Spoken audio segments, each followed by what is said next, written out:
On a fait une rétrospective sur les 10 ans du festival. On a eu l'idée de revenir à la source, c'est-à-dire dans le 4e, notamment la mairie du 4. Je me suis dit qu'est-ce qui pourrait ressortir, mettre toutes les affiches de toutes les années. On voit un peu l'évolution déjà du graphisme et tout.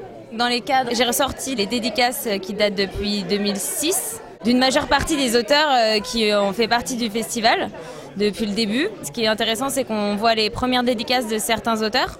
Et puis, il y a quand même des bonnes têtes d'affiches, si on peut dire ça comme ça. J'arrivais pas à faire ma sélection, j'avais 20 cadres et du coup, je me suis dit que j'allais en mettre plusieurs comme si c'était fait sur une nappe en fait, comme ils aiment bien faire. Il y a aussi des vitrines avec tous les t-shirts de toutes les éditions. Il y a aussi les BD parce que le festival soutient des projets et fait vraiment travailler les auteurs de Lyon.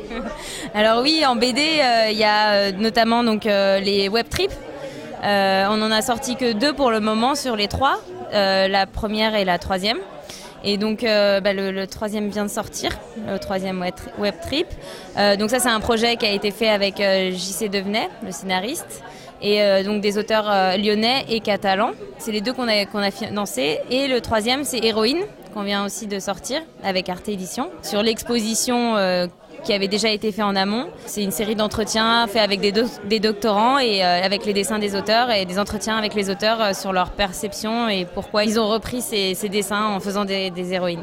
Et il y a aussi enfin la plus grande BD du monde. C'est dans le Guinness Book des records. C'était un événement assez majeur et ils ont décidé de le sortir en BD pour avoir une trace de ça. Normalement, ça va être réitéré et pour regagner parce que les Américains nous ont rattrapés.